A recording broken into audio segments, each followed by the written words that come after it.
Assalamualaikum! Ako si Henry Umaga Diaz at hatid po namin sa inyo pinakamaiinit na balita at serbisyo para sa mga kapamilya natin sa Middle East. At narito ang ulo ng mga balita. UAE, unang tumulong sa Pilipinas para sa nabagyo. $10 million o halos 0.5 billion pesos binigay sa bansa. Pinakamalaking sports fest, tumarangkada na sa Alcobar, Saudi. 75 teams mula sa 30 samahan sumali.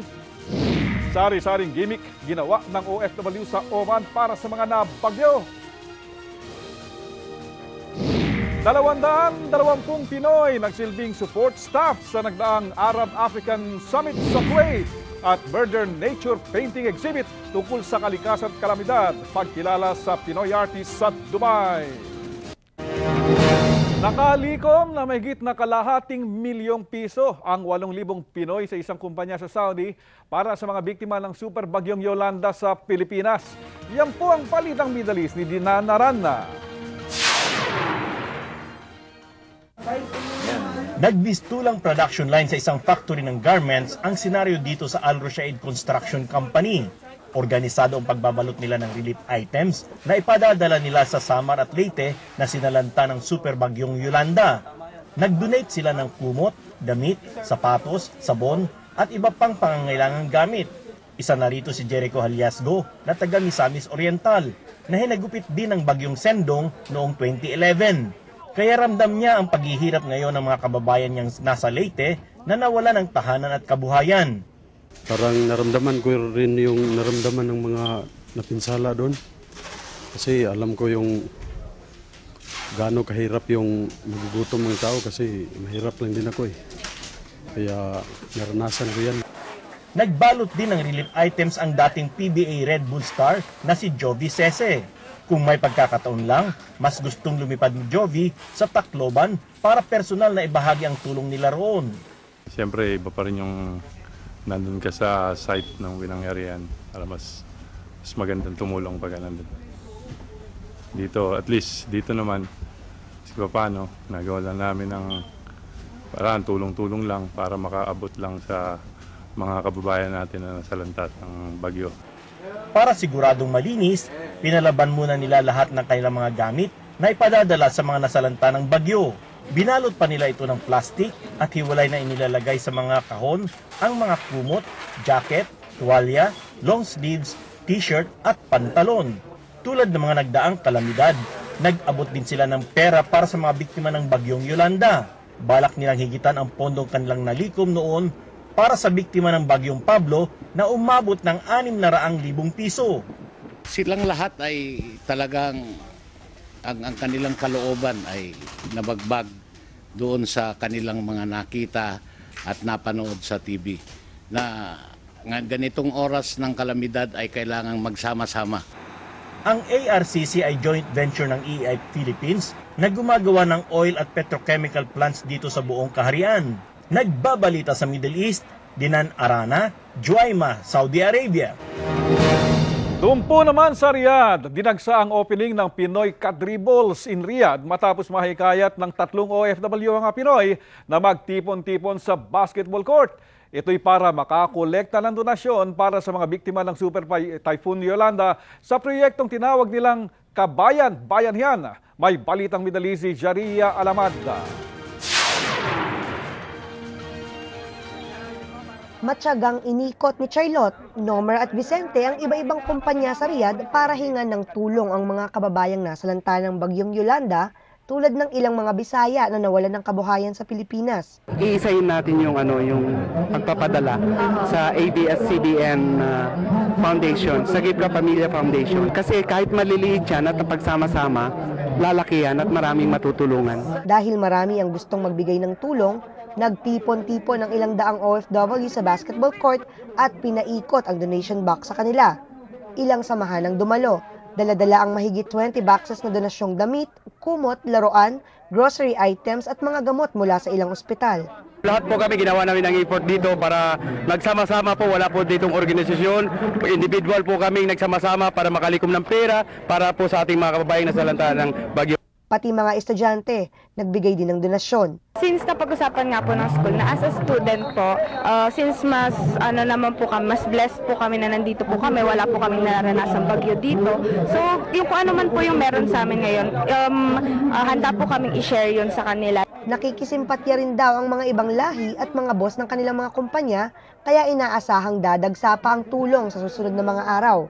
Sa 3 araw lamang na pag-iikot ng 3, masaya silang nakalikom ng konting halaga. Okay, sa kasalukuyan po, mayroon na kaming cash donation na kolekta na 7,300 reals na mula sa Adama Hospital, Sabra, Sicoba, PKR, Saudi Lighting, MCDF, Yaris, Medical Clinic, Flynas Riyadh. At ngayon po, mayroon kami mga in-kinds na ginagawa ng Samaritan Group na makakating din po sa ABS-CBN Sagip Kapamilya Foundation. Maraming salamat po sa mga nagbigay ng tulong para sa nasalanta ng Bagyong Yolanda. So, maraming salamat po. Nagbabalita sa Middle East, Zaria Alamada, Riyadh, Saudi Arabia. Doon po naman sa Beirut, Lebanon, nagkaisa ang 5 grupo ng Filipino community para magsagawa ng donation drive para sa mga biktima ng super bagyong Yolanda. May balitang Middle East si Riz Furio. Kapit-bisig ang ilang Filipino community groups sa Lebanon sa pagtulong sa mga nasalanta ng super bagyong Yolanda. Nag-donation drive sila sa isa sa pinakasikat na tambayan ng mga OFW. Ito ang unang proyekto ng OFW Kapit-bisig Foundation na binuo kamakailan lang ng 5 Philcom groups.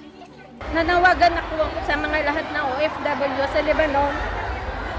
Kung sino po ang gustong magbigay ng mga donasyon nyo in terms na mga damit or food scan, maraming salamat po sa inyo. Sinuportahan sila ng iba pang Philcom groups at individual. Naghulog din ng cash donations ang mga namamalagi sa St. Francis Church. May pa-concert din para lalong mapasigla ang diwa ng pagkakaisa. I made this poster to help the victims of the Yolanda typhoon in the Philippines. Sa isang cargo shipping company nagtatrabaho si Sang Nunag bilang ahente. Kaya naman sagot ng kanyang kumpanya at ng isang miyembro ng kanyang Philcom group ang pagkargo ng 3 donation boxes.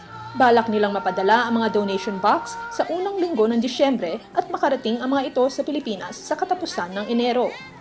Sana po makarating ng maayos sa kanila itong mga namin, may distribute na maayos. May iyak ka. Nakakatakot kasi, hindi kasi normal na kasi sa palagi naman inaano ng bagyo, kaya lang for the first time in our life na signal number 4. Kabilang ang kapatid at ibang kamag-anak ni Kasem sa mga nasalanta sa Leyte. Hanggang ngayon, sapat lang daw para sa 2 araw ang relief goods na natatanggap nila. Kahit konti makakaya namin, mapadala din sa inyo. At huwag kayong mawala ng pag-asa. Mangyaring dalhin lamang po ang inyong mga donasyon sa St. Francis Church sa Hamra, alas 10 ng umaga hanggang alas 5 ng hapon sa November 24 at December 1. Nagbabalita sa Middle East, Riz Furio, Beirut, Lebanon. United Arab Emirates ang unang nagbigay ng tulong pinansyal para sa mga nasalanta ng Super Typhoon Yolanda sa Pilipinas at sa halagang $10 million o halos kalahating bilyong piso. Lalo pang tumatak sa puso ng mga Pinoy ang sobrang pagmamalasakit ng UAE sa ating bansa. May balitang Middle East si Raquel Salinel. 2 araw matapos tumambad sa buong mundo ang malawak na pagkawasak ng mga probinsyang hinabalos ng Super Typhoon Yolanda noong Nobyembre 8, agad nag-alok ng $10 milyong o halos kalahating bilyong piso ang gobyerno ng UAE sa Pilipinas, ang unang bansang nag-abot ng tulong sa mga nasalanta ng kalamidad. Pinangunahan ng presidente ng UAE na si Sheikh Khalifa bin Zayed Al Nahyan ang pakikiramay at pakikisimpatya sa mga nasalanta sa Kabisayaan. Sobrang na-touch ang maraming kababayan sa kakaibang malasakit na ipinakita ng UAE. Sobrang blessed kami. Talagang feel namin kung gaano kami ka-love ng mga taga-UAE, especially yung government. They're very close to us. And since sila yung una nag-respond, sobrang masaya. Ganun po kabilis yung action nila na mag-extend ng tulong sa mga Pilipino. Nakita nila na sobrang naging mahirap po yung buhay ng mga Pilipino na dun sa sinapit nila sa bagyo. Nagpapasalamat tayo. We are so grateful sa UAE government sa tulong na binigay niya to the Filipino people. Tinatayang may 6 hanggang 700,000 Pinoy ang nagtatrabaho sa UAE ngayon. Mahigit 300,000 rito ay mula sa Dubai at Northern Emirates, habang mahigit 200,000 naman sa Abu Dhabi. Ang mga Pinoy ang ika-4 na ethnic group sa bansa. Sa panahong may hinaharap na pagsubok ang buong bansa, sama-samang nagkakaisa ang Pinoy para makatulong sa kapwa at makaahon sa napakalagim na trahedyang ng hamon sa ating katatagan. Nagbabalita sa Middle East, Raquel Salinel, Dubai, UAE. Pinakamalaking sports fest tumarangkada na sa Alcobar, Saudi. 75 teams mula sa 30 samahan sumali. At sari-saring gimmick ginawa ng OFW sa Oman para sa mga nabagyo. Yan at iba pa mga ulat sa pagbabalik ng Balitang Middle East.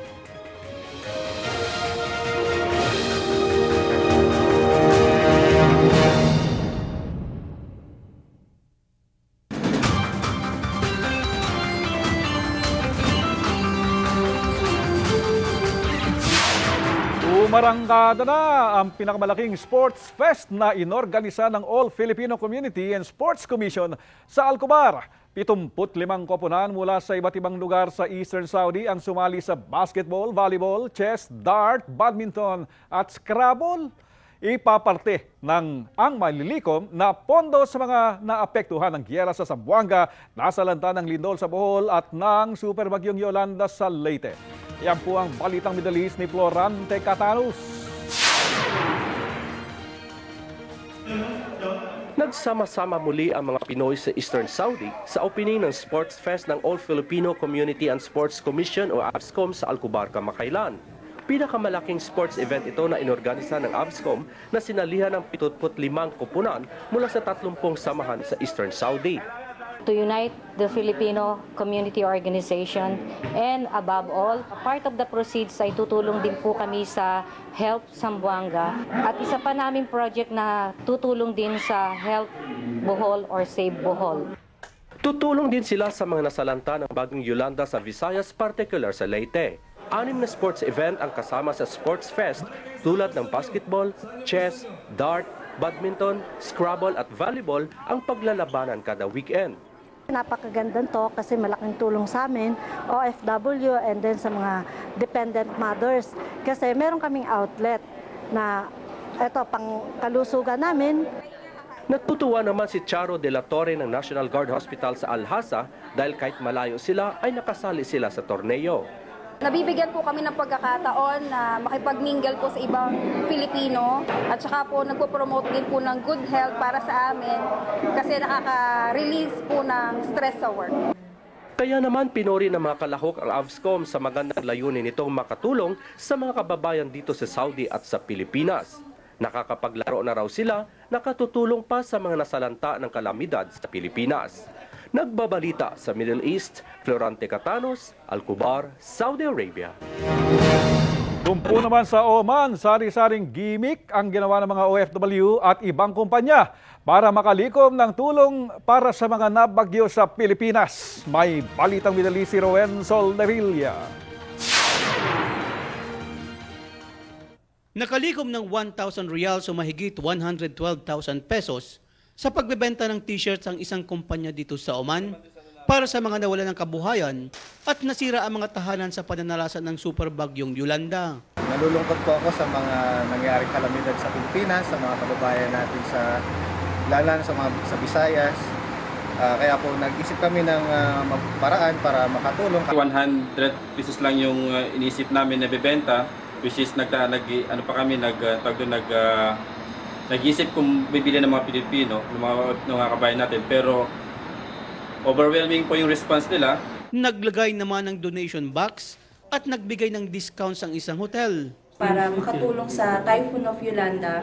Naggumawa po kami ng donation box para at least yung mga ibang guests na taga-ibang bansa na pwede po mag-donate doon, any amount, malaking tulong po yun. Whatever the discount we are giving, that amount will go to the Philippines for this typhoons helping. Ang iba naman, nag-donate ng kanilang mga gamit. May nakadalamhati ring ibang lahi. Touches my heart to see so many people that are without homes and so many people that are killed. We'll continue to support you there in the Philippines. At may bangkong nag-alok ng libreng padala. Muscat is offering free of charge remittances from now until the end of the month. So please send your remittance to the Philippines or through RCBC Bank Muscat. Naniniwala ang mga Pinoy sa Oman na kung magtutulungan ang sambayanan, unti-unting babangon ng ating mga kababayan sa Bisaya na nasalanta ng kalamidad. Nagbabalita sa Middle East, Rowan Soldevilla, Muscat, Oman. 220 Pinoy nagsilbing support staff sa nagdaang Arab-African Summit sa Kuwait at Murder Nature painting exhibit tungkol sa kalikasan at kalamidad, pagkilala sa Pinoy artist sa Dubai. Iyan at iba pa mga ulat sa pagbabalik ng Balitang Middle East.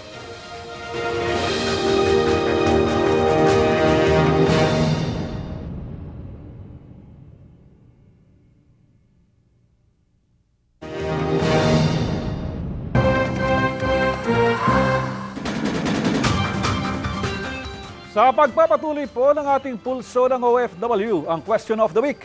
Ano po sa palagay nyo ang pinakamabilis na paraan para agad na maabot ng gobyerno ang mga survivors at lugar na hindi pa nararating ng rescue at relief operations? Narito po ang iba pa sagot ng ating mga ka-FB. Sabi ni Haji Jibril Arroyo, ibenta na ang Pilipinas sa Amerika. Tingin naman ni Mark Chua, ipaubaya na lamang sa mga NGO or sagip kapamilya ang bagay na yan. Walang alam ang gobyerno sa rescue at relief operations. Ang alam lamang nila ay i-rescue at i-relief ang kanilang mga sarili. Para kay Noslen Nosid, mag-volunteer ang mga kritiko ng Pangulo para maranasan at mapakinabangan sila kesa sisihid ang kasalukuyang gobyerno. Ang nakita naman ni Jofel Real Donato, pinakamadaling gawin dyan ay mag-parachute ang Air Force para maunang lalapag sa baba at ayusin ang lugar na pwede magtayo ng barracks at kapag okay na, i-airlift ang relief at kabitan din ng parachute. Sabi ni Rene Espina Hijara, sad to say, pero dapat Amerika o UN ang mag-supervise ng relief distribution. Kasi pag gobyerno ang namamahala, ipariripak yan ng mga politiko sa supot na may pangalan at mukha nila. At sa DSWD, yung mga delatang spam at corned beef, papalitan ng sardinas. At yung mga important na damit, papalitan ng ukay-ukay. Suggestion po ni Brent Coral, dagdagan ang rescue team at wala akong makita ni heavy equipment na pinadalaan ng gobyerno. Ano ba yan? Nang mag-report ang foreign media, tila nagkaroon pa ng issue. Ano ba yan?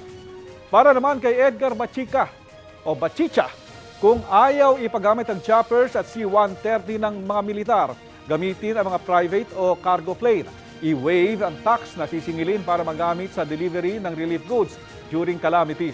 Pero kung ayaw naman ni BIR Head, Ms. Henares, ng ganitong sistema, ang dami nating Pinoy superhero. Nandyan si Darna, Captain Barbel, Super Inday, libre yan, walang gagastusin ng gobyerno. Para naman kay J.M. Bolus, the best way, clear the highway. Yun ang first step na dapat ginawa ng gobyerno at hindi puro satsat sa TV. Mungkahi ni Bong Gonzales Honorio, huwag nang hintayin si Mar Rojas, mamigay na agad kahit walang photo ops, okay lang yan. Mas nangangailangan ng sambayanan kaysa pogi points. Payo ni Bob PRJLS, huwag hayaang maunahan tayo ni Napoles, Enrile, Estrada, Trevilla at iba pa.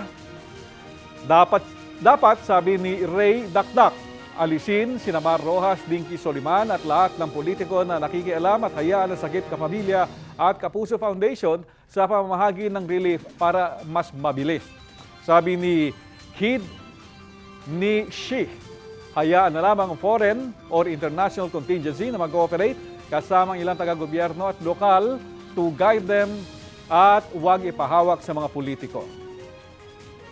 Para naman po sa darating na linggo, ang ating pulso ng OFW Question of the Week, Ano po ang masasabi ninyo sa pag-cover at pagbabalita ng media sa Super Typhoon Yolanda?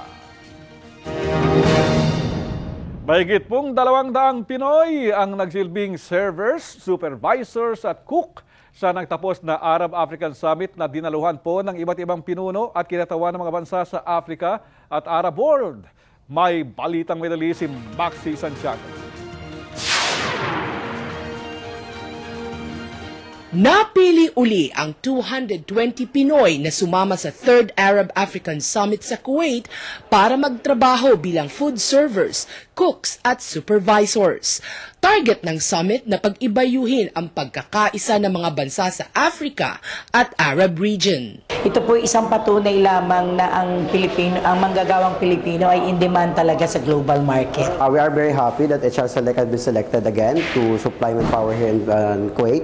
Sa 2 araw nilang trabaho sa Bayan Palace mula November 19 hanggang November 20, sumahod sila ng 400 hanggang 500 Kuwaiti dinars o 60,000 hanggang 75,000 pesos. Kaya naman itong si John Ryan, pangatlong beses nang nagpabalik-balik bilang server sa summit. Maganda po yung bigay, tsaka maganda naman po dito sa Kuwait.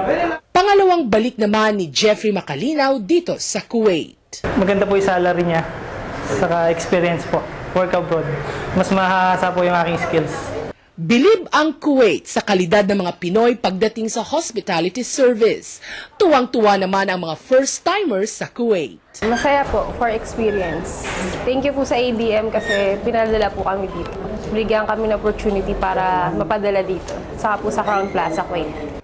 Nagbabalita sa Middle East. Maxi Santiago, Kuwait. Napapanahon po ang painting exhibit ni Mark Ganzon sa Dubai na pinamagatang Murder Nature tungkol sa natural calamities at pagkasira ng inang kalikasan matapos masalanta ng bagyong Yolanda ang ilang syudad sa Visayas. May balitang medali si Maha Moral.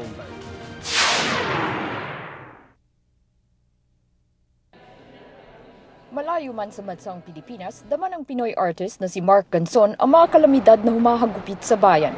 Pinakahuli ang pananalasa ng Super Typhoon na si Yolanda sa Visayas. Sa lamin ng inang kalikasan ng 20 artworks na nakadisplay sa Fan Design Studio ni Sheikh Wafa Sher Al Maktoum sa Dubai na pinamagatang Murder Nature.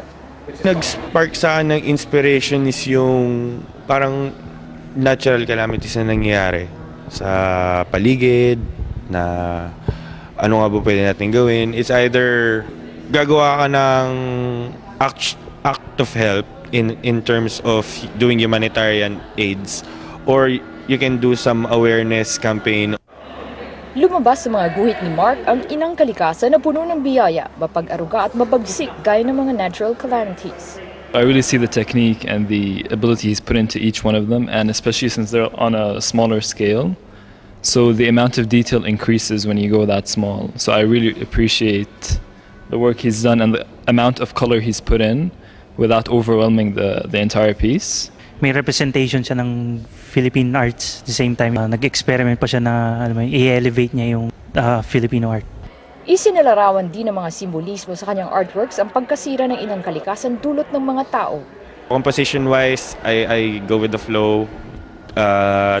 Wini-weigh-in ko lang kung ano yung mga elements. Yung idea, syempre, kailangan i-retain.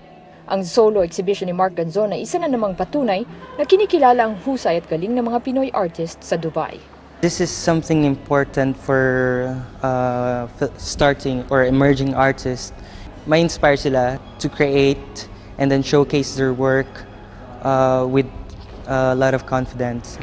Nagbabalita sa Middle East, Maha Moralde, Dubai, United Arab Emirates. At dito po nagtatapos ang isa na namang edisyon ng mga balita at serbisyo para po sa mga kababayan natin sa gitnang silangan. Para po sa inyong mga komento at mensahe, mag-email lamang po sa bme@abs-cbn.com at bisitahin din ang fanpage ng Balitang Middle East sa Facebook. Samahan niyo po kami sa susunod na linggo dito po sa inyong nag-iisang boses at kabalitan, kaagapay po at tunay na maasahan. Balitang Middle East, mas salamat!